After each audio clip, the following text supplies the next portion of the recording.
Alhamdulillah.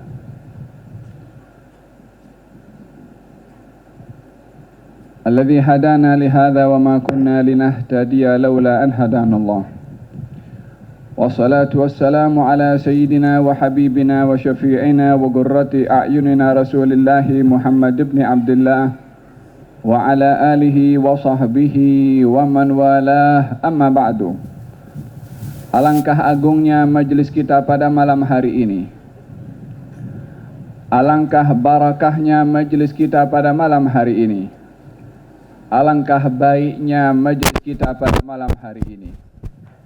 Keagungan majlis ini, mulianya majlis ini, baiknya majlis ini dilihat daripada apa yang diadakan di dalam majlis seumpama ini. Sehingga dengan apa yang diadakan pada majlis seumpama ini menjadi tumpuan kepada para malaikat untuk menghampiri akan majlis-majlis seumpama ini. Sebagaimana di dalam hadis yang diriwayatkan dalam Sunan Al-Imam At-Tirmidzi, baginda Rasulullah sallallahu alaihi wa ala alihi wa sahbihi wasallam bersabda, "Inna lillahi malaikatan sayyahina fil ardh." Sesungguhnya Allah mempunyai malaikat-malaikat yang berkeliling di atas muka bumi ini.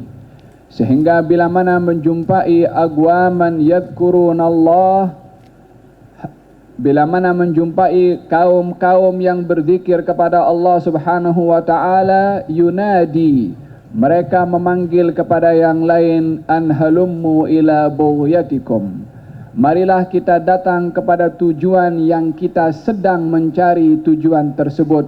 Maka semua malaikat tadi akan menghampiri majlis yang berzikir kepada Allah Subhanahu wa taala, mengelilingi majlis itu dengan kesaksian akan benarnya berita ini daripada Nabi Muhammad sallallahu alaihi wa ala alihi wasallam.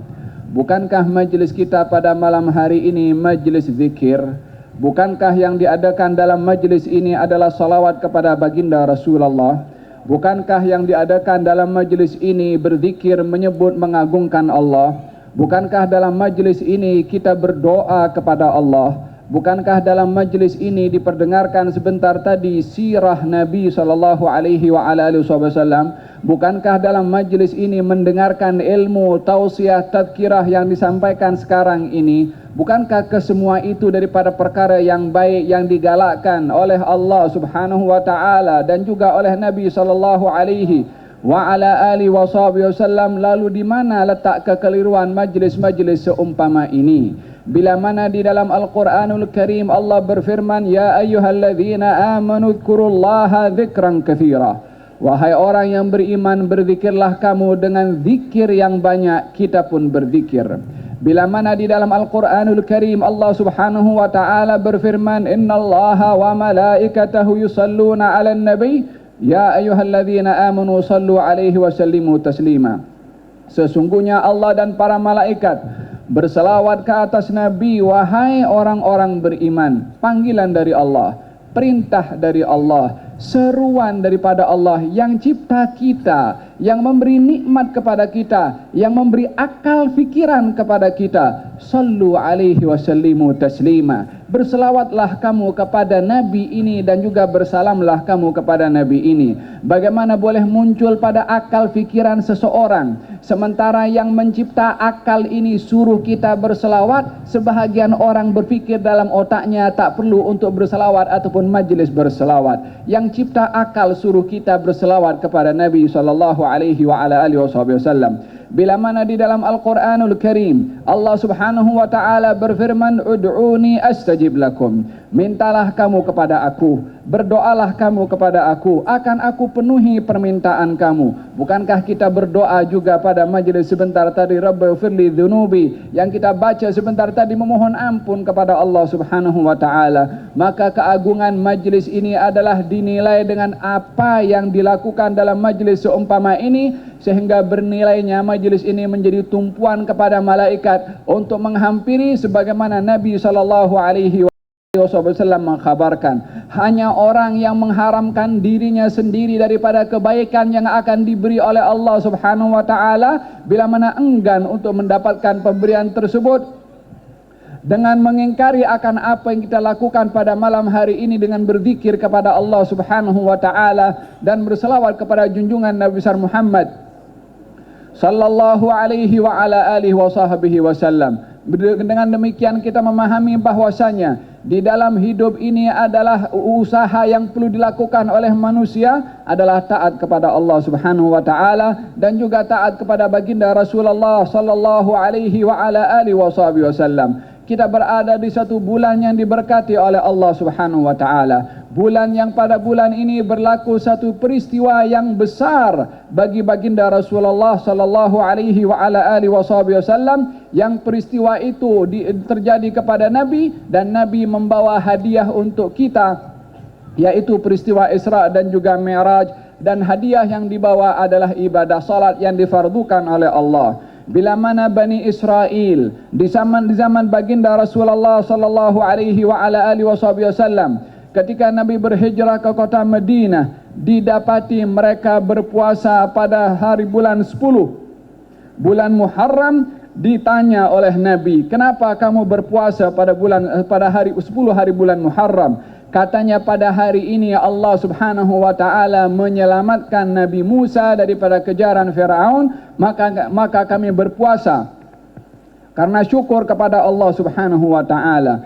Walaupun kejadiannya ribuan tahun sebelum Nabi sallallahu alaihi wasallam, kejadian itu diingati ribuan tahun oleh Bani Israel. Setiap 10 hari bulan Muharram mereka berpuasa karena syukur kepada Allah, karena pada hari itu diselamatkan Nabi Musa oleh Allah Subhanahu wa taala, maka mereka meraihkannya pada setiap tahun. Bila mana di dalam Al-Qur'anul Karim juga Allah Subhanahu wa taala menceritakan tentang permintaan Nabi Isa kepada Allah Subhanahu wa taala yang meminta agar supaya diturunkan makanan daripada langit. Kata Nabi Isa alaihi salam, takunu lana idan li awwalina wa akhirina wa ayatan minka. Kami jadikan hari turunnya makanan daripada langit.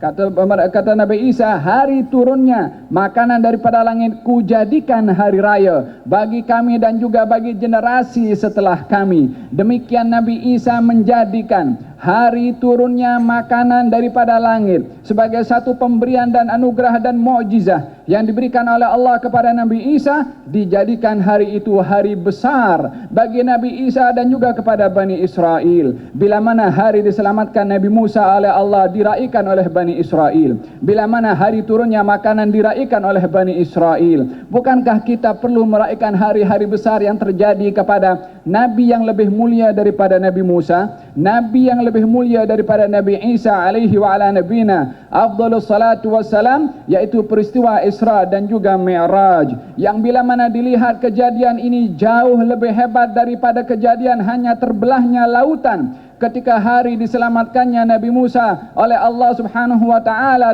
daripada kejaran Firaun, sementara dan hari Isra dan Mi'raj lebih mulia, lebih agung berbandingkan hari diturunkannya makanan daripada langit oleh Allah Subhanahu wa taala kepada Nabi Isa. Karena keistimewaan pada hari Isra dan juga Mi'raj, baginda Rasulullah sallallahu alaihi wa ala alihi wasallam dipertunjukkan oleh Allah Subhanahu wa taala segala perkara yang ada di alam dunia ini, di alam barzakhnya, di alam akhiratnya, syurga dan juga nerakanya. Bila mana Nabi Isa hanya diturunkan makanan daripada langit yang itu dalam bentuk hissi, fizikal, baginda Rasulullah melihat segala perkara kenikmatan yang ditunjukkan oleh Allah di dalam syurga oleh Allah Subhanahu wa taala. Bukankah kejadian ini lebih hebat dan lebih mulia daripada satu jenis makanan saja yang diturunkan oleh Allah Subhanahu wa ta'ala kepada Nabi Isa, dan dinampak keagungannya daripada peristiwa Isra dan Mi'raj bila mana Nabi Musa yang diselamatkan oleh Allah daripada kejaran Firaun hanya menyeberangi lautan sahaja, dan hanya terbelah lautan itu menjadi dua, dilalui tempat itu oleh Nabi Musa dan juga Bani Israel. Baginda Rasulullah sallallahu alaihi wasallam diperjalankan oleh Allah Subhanahu wa taala bukan hanya di bumi, bukan hanya di atas lautan, akan tetapi di atas semua alam ini, sehingga melepasi daripada alam-alam yang dicipta oleh Allah Subhanahu wa taala. mengharungi alam dunia, perjalanan yang sepatutnya daripada Masjidil Haram menuju kepada Masjidil Aqsa yang ditempuh 1 bulan pergi dan 1 bulan kembali hanya ditempuh dalam sebahagian malam sahaja. Bahkan lebih daripada itu adalah baginda Rasulullah diperjalankan daripada Masjidil Aqsa menuju kepada Sidratil Muntaha, bukan hanya ke langit tapi melebihi daripada langit, melebihi daripada satu tempat yang tak ada makhluk, la malaikah wala jin wala makhluk siapapun juga daripada para nabi dan rasul, melainkan tidak sampai kepada peringkat yang telah sampai kepadanya nabi kita Nabi Muhammad yang telah dimi'rajkan oleh Allah Subhanahu wa taala dalam peristiwa yang terjadi hanya sebahagian malam sahaja. Dipertontonkan oleh Allah Subhanahu wa taala kepada baginda Rasulullah tentang alam barzakh karena berjumpa dengan para nabi dan juga para rasul, sehingga katanya setelah kembali daripada Mi'raj mengatakan kepada as-sahabah, saya dipertontonkan oleh Allah tentang nabi-nabi, walaupun nabi-nabi sudah meninggal semua, sudah berada di alam barzakhnya, dipertontonkan oleh Allah Subhanahu wa taala sebagaimana dalam Sunan Al-Imam At-Tirmidzi dalam kitab Syama'il, baginda bersabda, dipertontonkan kepada saya Nabi Musa, wajahnya umpama seorang daripada kabilah Syanu'ah, yakni kabilah daripada Yaman. Digambarkan wajah Nabi Musa oleh Nabi SAW. Dipertontonkan kepada saya Nabi Isa, ianya adalah wajahnya umpama Urwah ibn Mas'ud Al-Thaqafi, salah seorang sahabat Nabi SAW. Dibuat perumpamaan, takrib, pendekatan wajah Nabi Isa umpama wajah seorang sahabat Nabi bernama Urwah ibn Mas'ud Al-Thaqafi, supaya boleh membayangkan wajah orang yang disayang oleh Allah Subhanahu wa taala. Dipertontonkan kepada saya wajah Nabi Ibrahim, katanya wajahnya adalah mirip kepada nabi kamu, yaitu Nabi Muhammad sallallahu alaihi wasallam.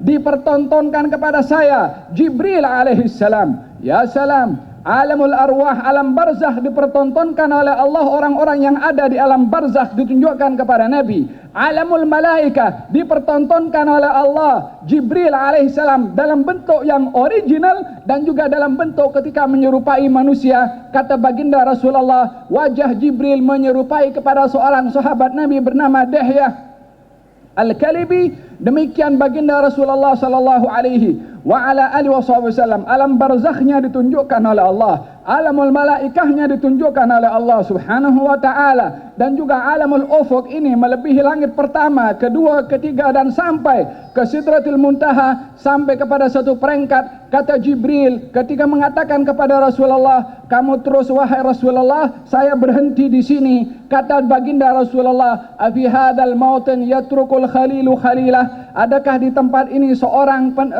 teman meninggalkan temannya berjalan sendirian? Kata Jibril mengatakan, anta law tagaddamta ikhtarakta wa la tagaddamtu ihtaraktu. Hai Rasulullah Muhammad, kalau kamu melepasi ini semua lapisan, kamu boleh melepasinya karena ini dijemput oleh Allah, ini diundang oleh Allah Subhanahu wa taala. Bukankah lapisan ini adalah ciptaan Allah Subhanahu wa taala? Akan diizinkan oleh Allah siapa boleh masuk dan siapa yang tak boleh masuk. Kata Jibril, saya kalau maju saya akan terbakar, tapi kalau kamu yang maju kamu dapat menembus, karena lapisan itu yang cipta Allah, tunduk kepada Allah, tertakluk kepada siapa yang diizinkan oleh Allah untuk masuk dan siapa yang tak diizinkan oleh Allah Subhanahu wa taala. Sehingga Jibril pun berundur daripada tempat tersebut. Nabi kita yang maju ke depan untuk berjumpa dengan Allah Subhanahu wa ta'ala. Bukankah ini satu peristiwa yang agung kepada baginda Rasulullah yang perlu untuk diingati, untuk mengambil iktibar, untuk mengambil pengajaran dan untuk mengambil ilmu yang perlu menjadi panduan dan ingatan kepada kita daripada peristiwa yang begitu agung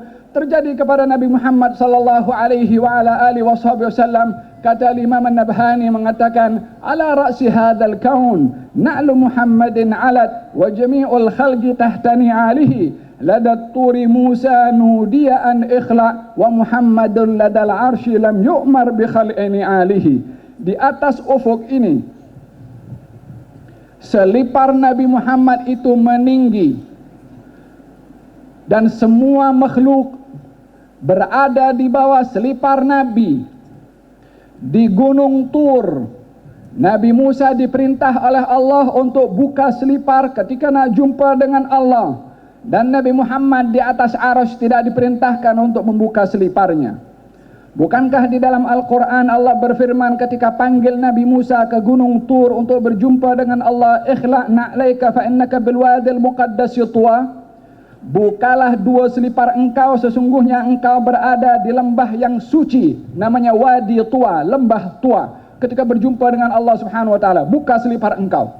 Baginda Rasulullah daripada kota Makkah, daripada Masjidil Haram ke Masjidil Aqsa, naik ke atas, semua berjalan dengan pakaian Nabi, dengan selipar Nabi sallallahu alaihi wa ala alihi wasallam. Kemuliaan yang begitu ditonjolkan oleh Allah tentang Nabi Muhammad sallallahu alaihi wa ala alihi wasallam, dipertontonkan tentang syurga dengan kenikmatannya, dipertontonkan juga tentang neraka dan juga hukuman serta azabnya, sehingga dibuka alam ini oleh Allah Subhanahu wa taala kepada Nabi, sementara Nabi berada di dunia untuk menceritakan kepada kita bagaimana alam ini semua berada dalam genggaman Nabi Muhammad sallallahu alaihi wa ala alihi wasallam yang telah ditunjukkan oleh Allah untuk disampaikan kepada kita, sehingga kita mengetahui apa yang ada dalam syurga, apa yang ada dalam neraka. Kalau bukan daripada berita yang disampaikan oleh Nabi kepada as-sahabat dan sampai kepada kita, bagaimana kita tahu syurga? Bagaimana kita akan tahu neraka? Bagaimana kita tahu apa yang disediakan oleh Allah di syurga? Kalau bukan berita itu disampaikan oleh junjungan Nabi Muhammad sallallahu alaihi wa ala alihi wasallam, wajarlah bila mana kita duduk di tempat ini untuk mengingati satu kejadian yang besar demi untuk mengambil iktibar daripada perjalanan peristiwa Isra dan juga Al-Mi'raj Nabi Muhammad sallallahu alaihi wa ala alihi wasallam. Yang perlu kita ambil daripada peristiwa Isra dan Mi'raj adalah sikap Nabi sallallahu alaihi wa ala alihi wasallam. Kenapa beliau diperjalankan oleh Allah? Kenapa beliau dijemput oleh Allah Subhanahu wa taala dalam perjalanan Isra dan juga Mi'raj? Jemputan datang daripada Allah kepada baginda Rasulullah dengan dihantarkannya Jibril bersama dengan Burak setelah baginda menghadapi satu dugaan yang besar, sehingga jemputan itu umpama balasan, reward yang diberikan oleh Allah kepada Nabi atas satu ujian dan tes yang diberikan oleh Allah kepada Nabi, supaya kita belajar setiap ujian dan tes yang datang daripada Allah mesti ada ganjaran yang sedang menunggu. Jangan kita mengharapkan mendapatkan ganjaran daripada Allah tanpa ujian. Ahasiban nasu ayyutraku ayyaqulu amanna wa hum la yuftanun? Adakah manusia menyangka akan dibiarkan hanya mengucap kami beriman tanpa diduga oleh Allah? Adakah itu fikiran manusia? Soalan istighrab, soalan yang bersifat ta'ajjub dari Allah kalau ada orang berfikir ngata beriman tapi tak mau diduga. Ditunjukkan rasa ta'ajjub walaupun Allah tidak punya sifat ta'ajjub, tapi itu dikembalikan kepada manusia untuk tidak sekali-kali berfikir hidup di dunia dengan hanya mengatakan beriman tanpa diduga oleh Allah Subhanahu wa taala pada imannya. Walaqad fatanna alladhina min qablihim falya'lamanna Allahu alladhina shadaqu wa la'lamanna al-kadhibin. Kami Allah dah uji umat sebelum kamu untuk kami tahu siapa di antara mereka yang jujur dalam imannya dan siapa di antara mereka yang dusta. Iman ini bukan hanya pemberian begitu saja tanpa diuji oleh Allah. Bila mana seseorang dalam kehidupan dunia ini ingin masuk kebahagiaan tertentu dalam bidang-bidang tertentu dalam syarikat, maka akan dites sejauh mana pengalaman dan skill orang itu. Bila mana seseorang di dalam sekolah dan madrasah untuk mengetahui fulan hafiz atau tidak melalui tes sejauh mana dia hafal atau tidak supaya mengetahui kualiti ilmu yang ada pada pelajar. Kalau ini dalam kehidupan dunia ada tes untuk menguji kualitas skill yang ada pada seseorang, demikian juga tes dari Allah untuk menguji keimanan seseorang itu sejauh mana iman itu suci dan tidak cacat bila mana diduga oleh Allah Subhanahu wa taala. Wa hakadha baginda Rasulullah pun diduga oleh Allah, dan dugaan kepada baginda Rasulullah jauh lebih berat berbandingkan kepada dugaan sesiapa sahaja. Demikian baginda Rasulullah bersabda dalam hadisnya, aktsarun nasi bala'an, orang yang paling berat diduga oleh Allah, al-anbiya, para nabi, tsummal amsal fal amsal. Kemudian golongan orang-orang yang mendekati para nabi dan orang-orang yang mendekati golongan orang-orang yang dekat dengan para nabi. Semakin tinggi darjat seseorang di sisi Allah, semakin besar dugaan yang akan diberikan oleh Allah, karena tujuan dugaan itu untuk mengangkat darjat orang yang diduga oleh Allah Subhanahu wa taala. Demikian baginda Rasulullah yang diduga oleh Allah Subhanahu wa taala dengan perjalanannya pergi ke Taif, kemudian dihalau, dilempari, yang disikapi oleh Nabi kepada mereka orang yang memusuhi kepada Nabi, Allahumma hdi qaumi fa innahum la ya'lamun. Wahai Allah, beri hidayah kepada kaum aku itu, yang lempar, yang halau, yang usir, yang menyebabkan kaki aku terluka, yang menyebabkan aku tersungkur, yang menyebabkan aku kelaparan, yang menyebabkan aku terhina oleh mereka. Beri hidayah kepada mereka. Fa innahum la ya'lamun, karena mereka tidak tahu.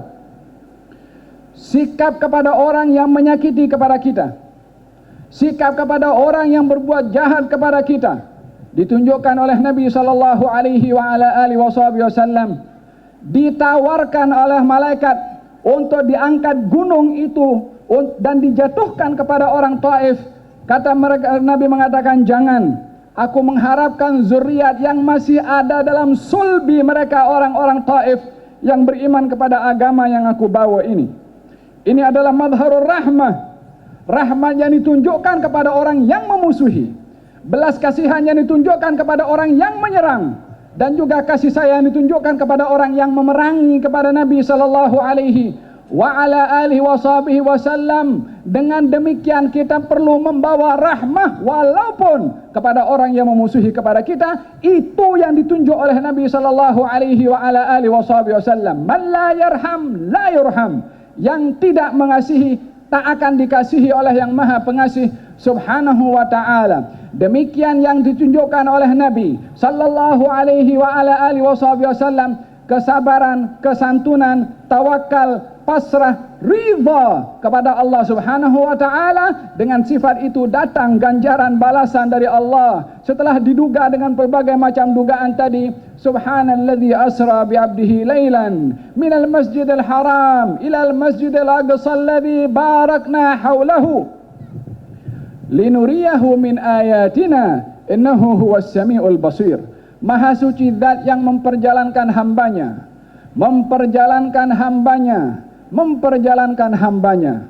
tidak mengatakan memperjalankan nabinya, tidak mengatakan memperjalankan rasulnya, walaupun beliau nabi dan beliau rasul, tapi memperjalankan hamba. Karena hamba itu adalah nilai seseorang yang merendahkan, menghinakan diri di hadapan Allah. Hamba adalah orang yang meyakini bahwasanya dirinya tidak dimiliki oleh hawa nafsunya, tidak dimiliki oleh ambisinya, tidak dimiliki oleh sesiapapun juga, hanya dimiliki kepada yang maha memiliki subhanahu wa ta'ala, al-malik yang maha raja. Tidak melihat dirinya ada something di sisi Allah subhanahu wa ta'ala. Itu hamba. Menyerahkan segala muradat keinginannya kepada Allah subhanahu wa ta'ala. Subhanalladzi asra bi'abdihi, maha suci zat yang memperjalankan hambanya lailan, di waktu malam, daripada Masjidil Haram menuju kepada Masjidil Aqsa yang kami berkati sekelilingnya, linuriyahu, untuk kami Allah tunjukkan kepadanya Nabi Muhammad min ayatina, tanda-tanda kebesaran Allah subhanahu wa ta'ala. Demikian pengajaran pertama yang perlu diambil daripada peristiwa Isra dan Mi'raj. Ianya adalah umpama ganjaran dan balasan dari Allah subhanahu wa ta'ala kepada Nabi sebagai satu, karena baginda Rasulullah pas di dalam ujian dan dugaan daripada tes yang diberikan oleh Allah subhanahu wa ta'ala kepada baginda Rasulullah dalam peristiwa hijrahnya menuju ke Taif. Yang kedua, peristiwa yang perlu diambil, pengajaran yang perlu diambil daripada peristiwa Isra dan juga Mi'rajnya Nabi, yang ditunjukkan oleh seseorang yang namanya menjadi nama kepada masjid kita pada hari ini, Sayyiduna Abu Bakr As-Siddiq radhiyallahu anhu wa ardhah. Seseorang yang berada di tempat nomor 2 setelah Rasulullah, yang beliau sendiri mengatakan, "Lau kuntu muttakhilan khalilan ghairallah lattakhadtu Aba Bakrin." Kalau saya boleh menjadikan selain daripada Allah rapat kepada saya jadikan Abu Bakar. Tapi Allah tidak boleh ditandingi oleh sesiapapun daripada makhluknya. Dan ini adalah merupakan satu manggabah, satu kemuliaan yang ditunjukkan oleh Nabi tentang kedudukan Sayyidina Abu Bakar As-Siddiq yang begitu tinggi dan mulia di hadapan baginda Rasulullah. Nabi bersabda, semua pintu-pintu yang masuk ke masjid semua ditutup kecuali pintu Abu Bakar biarkan terbuka supaya beliau boleh masuk ke dalam masjid melalui pintu yang rapat dengan masjid, sebagai satu keistimewaan yang diberikan oleh Allah, oleh Nabi kepada Sayyidina Abu Bakar As-Siddiq radhiyallahu anhu wa ardah. Kata baginda mengatakan, "Lau wudi'at," kalau diletakkan iman Abu Bakar di satu timbangan dan iman yang lain di timbangan yang lain, akan lebih berat timbangan Abu Bakar. Begitu mulia kedudukannya di sisi baginda Rasulullah sallallahu alaihi wa ala alihi wasallam. Beliau yang amat memuliakan kepada Nabi di masa hidupnya dan setelah wafatnya. Adapun di masa hidupnya, beliau yang setia kepada baginda Rasulullah dalam setiap keadaan, khususnya dalam peristiwa Mi'raj dan juga Mi'raj, yang ditunjukkan oleh beliau tentang bagaimana sikap seseorang itu tidak diperhamba oleh akal fikiran, menunjukkan akan bagaimana fikiran mesti mempunyai bebas dan tidak tertakluk kepada apapun juga. Zaman sekarang kita berbicara tentang logik. Zaman sekarang kita mendengar daripada timur atau daripada barat orang-orang yang mendakwa cendekiawan profesional yang menggunakan akal fikirannya, walaupun pada hakikatnya mereka dalam dakwahannya sebagai cendekiawan ataupun profesional, hakikatnya mereka itu adalah dipenjarakan oleh akalnya sendiri. Merdekakan akal kita daripada dipenjarakan oleh hawa nafsu, seperti mana ditunjukkan oleh Sayyidina Abu Bakar As-Siddiq radhiyallahu anhu wa ardah. Apa katanya? Abu Jahal pagi itu datang kepada Rasulullah setelah Nabi kembali daripada perjalanan Isra dan juga Mi'raj, mengatakan kepada Rasulullah, "Apa berita hari ini?" Perangainya cari sensasi, perangainya ingin menimbulkan kekeliruan, perangainya hari-hari hanya ingin menjatuhkan Nabi. Nak curi informasi, apa informasi yang boleh didapat untuk menjatuhkan akan dihebahkan dan disebarkan. Macam zaman kita sekarang juga, yang suka curi informasi, tengok informasi ataupun YouTube ataupun apapun saja, bila mana ada ruang untuk menjatuhkan orang yang ada di dalam, ambil, copy, letakkan, komen, sebarkan. Macam Abu Jahal juga. Beliau pagi-pagi datang kepada Nabi SAW mengatakan, "Hal min khabar?" Apa berita pagi hari ini?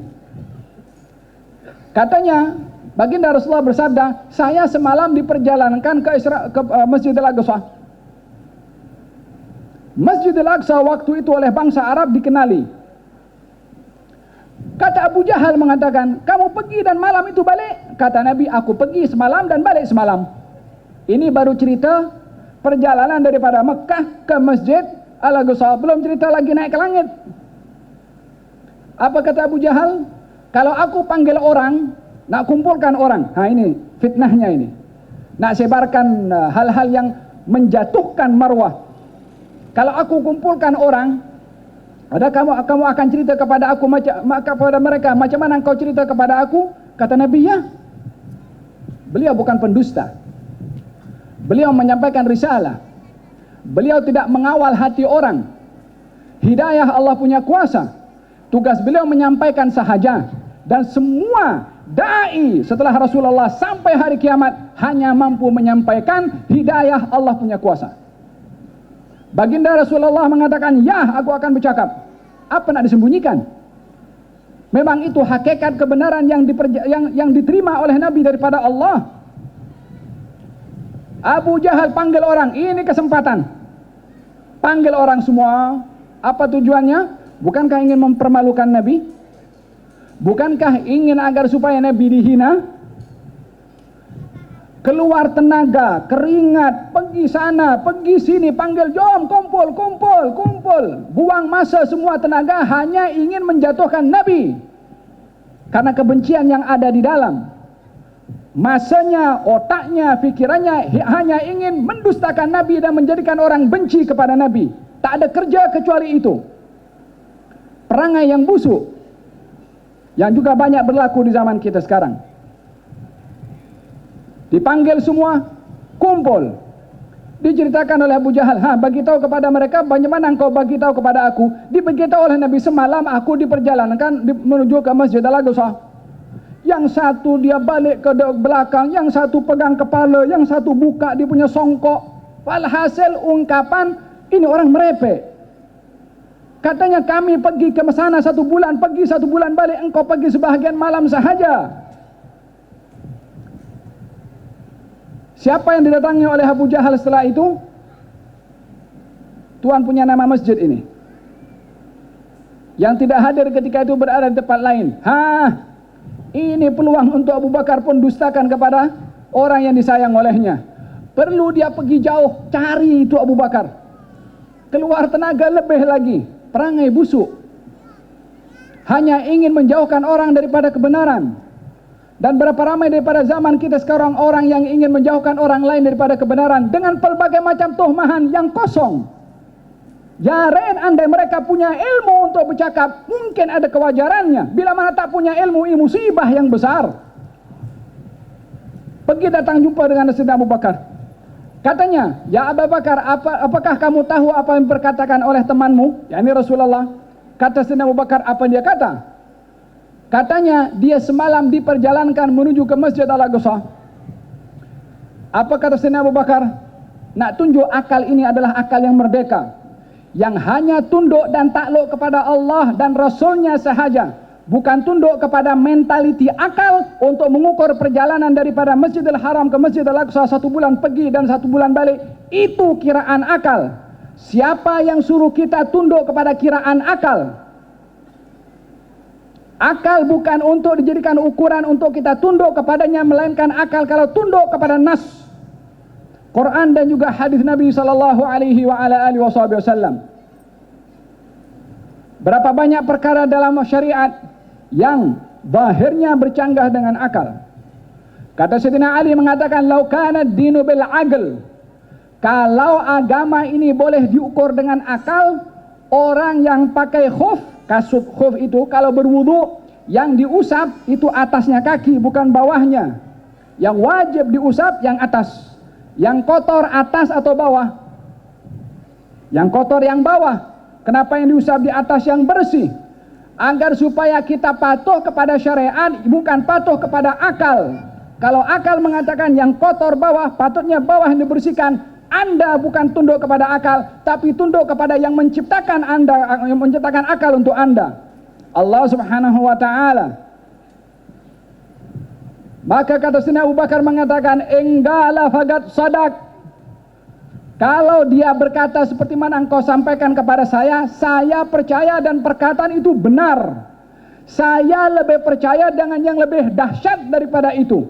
Jangankan hanya kamu cerita kepada saya, daripada Masjidil Haram, Masjidil Aqsa, pergi balik yang sepatutnya 2 bulan, ditempuh sebahagian malam sahaja oleh Nabi. Yang lebih hebat daripada itu saya percaya. Yang lebih hebat apa maksudnya? Mi'rajnya naik pergi ke langit, walaupun Nabi belum cerita lagi kepada Abu Jahal, dan belum diceritakan kepada Sayyidina Abu Bakar, yang belum dikisahkan. Sudah Abu Bakar mengatakan, saya percaya yang lebih hebat daripada itu. Jangankan hanya pergi Masjidil Aqsa. Ini akal yang merdeka, yang hanya tunduk kepada nas Quran dan juga hadis yang dibawa oleh Nabi sallallahu alaihi wasallam. Berapa banyak orang yang mendakwa dirinya berakal, yang tunduk kepada hawa nafsunya, yang dipenjarakan akalnya oleh hawa nafsunya sendiri sementara tidak menyadari, sehingga mengukur orang lain dengan akalnya, menilai orang lain dengan akalnya. Serahkan akal Anda kepada yang menciptakan akal, Anda akan menjadi orang yang merdeka pada cara berfikirnya Anda. Hakada ditunjukkan oleh Sayyidina Abu Bakar As-Siddiq radhiyallahu anhu wa ardhah ketika menyikapi peristiwa Isra dan juga Mi'raj yang terakhir. Pelajaran yang ketiga yang perlu diambil daripada peristiwa Isra dan juga Mi'raj, daripada orang yang setia kepada baginda Rasulullah Sayyidina Abu Bakar. Oleh sebab itu kenapa beliau digelari dengan As-Siddiq? Karena yang menjujurkan, membenarkan segala yang datang daripada Nabi sallallahu alaihi wasallam walaupun tidak masuk di akal. Baginda Rasulullah sallallahu alaihi wasallam satu hari dibuatkan makanan oleh para sahabat, daging kambing. Lalu baginda Rasulullah sallallahu alaihi wasallam mengatakan kepada mereka yang memasak daging kambing tersebut, mengatakan kepadanya, berikan kepada aku dhira', yakni kaki kambing yang hadapan itu. Diberikan satu bahagian depan kaki kambing, dimakan oleh Nabi. Habis Nabi minta lagi, bagi kepada aku dhira', dibagi lagi satu. Habis Nabi minta lagi, bagi kepada aku kaki kambing yang kambing hadapan. Maka kata tukang masak itu guna akal, guna logik. Rasulullah, bukankah kambing hanya ada dua kaki saja? Yang depan lah, yang belakang itu kaki, tapi yang depan itu. Bukankah kaki kambing yang di depan itu hanya dua? Memang pun dua. Akal kata dua. Kata baginda Rasulullah mengatakan, kalau kamu diam, ambil saja daripada periuk itu kaki kambing yang aku minta, kamu akan jumpa itu kaki kambing selagi aku minta. Akal kata dua. Nabi pun tahu kaki kambing yang hadapan itu dua, tapi nak tunjuk bagaimana akal ini mesti tunduk patuh kepada apa yang Nabi kata. Nabi kata buat terus walaupun tak masuk di akal. Cari hikmahnya setelah itu. Tidak mungkin Nabi akan bercakap sesuatu yang bercanggah dengan akal. Karena bila mana Nabi bercakap, yang dicakapkan itu wahyu daripada zat yang ciptakan akal. Bagaimana boleh bercanggah antara wahyu dengan akal? Sementara yang cipta akal Allah, yang turunkan wahyu juga Allah subhanahu wa ta'ala, untuk memberitahukan akal bukan menandingi wahyu, tapi akal adalah alat untuk memahami wahyu. Ini yang perlu diambil daripada sikap Sayyidina Abu Bakar As-Siddiq yang digelari dengan gelaran As-Siddiq karena menjujurkan dan membenarkan peristiwa yang telah diperjalankan oleh Allah kepada Nabi Muhammad sallallahu alaihi wasallam. Beliau juga yang menjadi orang pemersatu kepada kaum muslimin ketika mereka berada dalam keadaan goncang dan mereka berada dalam keadaan genting yang hampir pecah kaum muslimin pada saat wafatnya Rasulullah, yang menyatukan kaum muslimin Sayyiduna Abu Bakar As-Siddiq, Tuan punya nama kepada masjid ini. Setelah wafatnya baginda Rasulullah, kaum muslimin berkumpul di satu tempat namanya Sagifah Bani Sa'idah, antara Ansar dan juga Muhajirin, berbincang tentang masalah siapa yang akan menjadi khalifah setelah Rasulullah. Kaum Ansar mengatakan, kita yang tolong Nabi, kita yang terima Nabi datang, kita yang menjadi tuan rumah, maka kita yang berhak menjadi khalifah. Maka mereka ingin melantik seorang bernama Sa'ad bin Ubadah. Daripada kaum Muhajirin mengatakan, kami yang beriman dulu, kami yang bersama dengan beliau semasa beliau berada di Mekah, dan kami yang bersama juga beliau ketika berhijrah ke Madinah, maka kami yang lebih berhak. Maka berlaku perselisihan masa itu di Sagifah Bani Sa'idah. Datang Sayyidina Abu Bakar bersama dengan Sayyidina Umar, masuk ke tempat itu. Maka baginda Sayyidina Abu Bakar mengatakan kepada mereka yang ada daripada kaum Ansar dan juga kaum Muhajirin, apa katanya? Daripada hasil pembelajaran beliau dan akal beliau yang belajar daripada Rasulullah dan paham apa perjalanan Rasulullah ketika berdakwah menyampaikan risalah. Apa katanya? Wahai Muhajirin dan wahai Ansar, bukankah kami, yakni golongan Muhajirin, kata Sayyidina Abu Bakar, adalah golongan yang diperintahkan oleh Allah di dalam Quran kepada kamu wahai Ansar yang bukan Muhajirin untuk bersama dengan kami Muhajirin? Ya ayyuhalladzina amanu taqullaha wa kunu ma'as sadiqin. Wahai orang-orang beriman, bertakwalah kamu kepada Allah dan bersamalah kamu dengan orang-orang yang jujur. Siapakah orang-orang yang jujur itu? Adalah golongan Muhajirin yang telah berhijrah daripada kota Mekah menuju kepada kota Madinah. Allah memberikan sifat kepada Muhajirin yang berhijrah, ulaika humus sadiqun. Mereka itu adalah golongan orang-orang shadiqun, yang jujur, yang benar, yang bersungguh-sungguh. Itu gelaran daripada Allah kepada kaum muhajirin. Kata Sayyidina Abu Bakar, kalau kami digelari oleh Allah sebagai shadiqun, orang-orang yang jujur, dan Allah pada ayat yang lain, bersamalah kamu dengan orang-orang yang jujur, yakni bersama dengan kami golongan muhajirin, semua menerima hujjah Quran yang dibawa oleh Sayyidina Abu Bakar, maka mereka serentak membaiat kepada Sayyidina Abu Bakar As-Siddiq.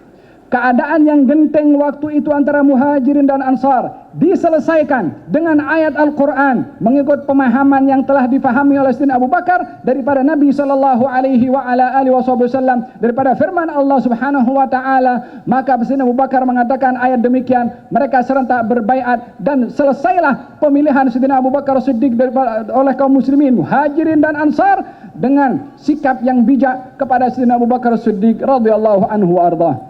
Seorang pemersatu setelah wafatnya Rasulullah, Sayyidina Abu Bakar As-Siddiq radhiyallahu anhu wa ardah, demikian juga beliau yang memimpin di dalam khilafahnya memulakan satu persatu sikap, satu amalan yang tidak dibuat oleh Nabi sallallahu alaihi wasallam, dan menghujjah kepada orang yang mendakwa bahwasanya semua yang tak dibuat oleh Nabi itu tidak benar. Yang menghujjah pertama, yang menjawab pertama, Sayyidina Abu Bakar As-Siddiq. Beliau pertama orang yang menolak bahwasanya semua perkara yang tak dibuat oleh Nabi tak boleh dibuat. Beliau yang menolak. Dalam hadis yang sahih, ketika beliau didatangi oleh Sayyidina Umar bin Khattab agar supaya tidak menghimpunkan Quran dalam satu buku seperti ini.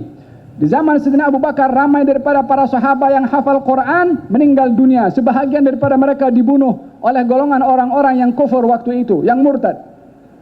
Maka Sayyidina Abu Bakar risau.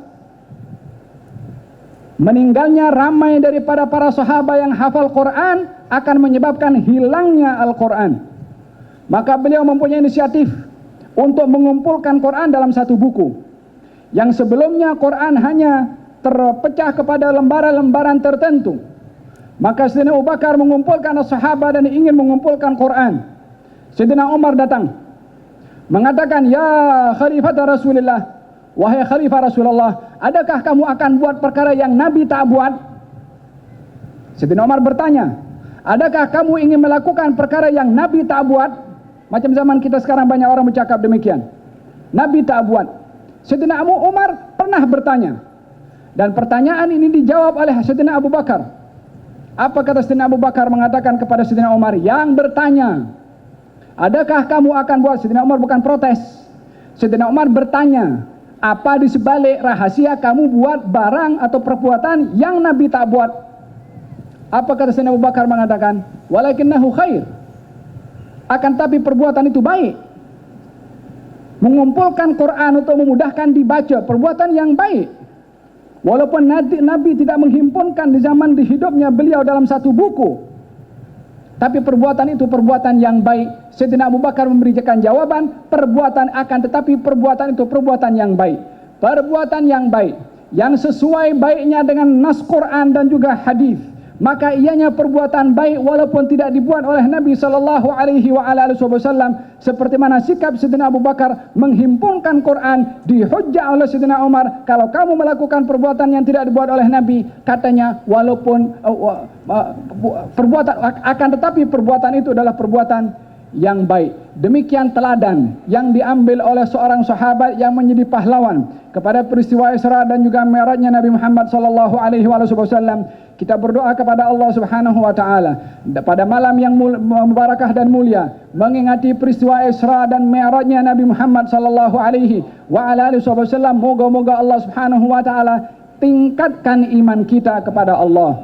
Mudah-mudahan Allah Subhanahu wa taala sucikan iman dan keyakinan kita kepada Allah, dan mudah-mudahan Allah Subhanahu wa taala mengangkat bala dan musibah kepada umat Islam insyaallah. Disatukan hati umat Islam oleh Allah, dibersihkan segala hasad, dengki, kebencian antara umat Islam insyaallah. Dan kita berdoa kepada Allah Subhanahu wa taala pada malam yang barakah dan mulia, memperingati peristiwa yang besar dan agung, kepada baik peristiwa Isra dan Mi'raj. Mudah-mudahan Allah Subhanahu wa taala menjadikan kita golongan orang-orang yang menjaga, memelihara hadiah yang dibawa oleh Nabi dalam peristiwa Isra dan Mi'raj. Salat yang dibawa oleh beliau dengan khusyuknya, dengan rukunnya, dengan istiqamahnya, tepat pada masanya, dengan adabnya dan juga sopan santunnya.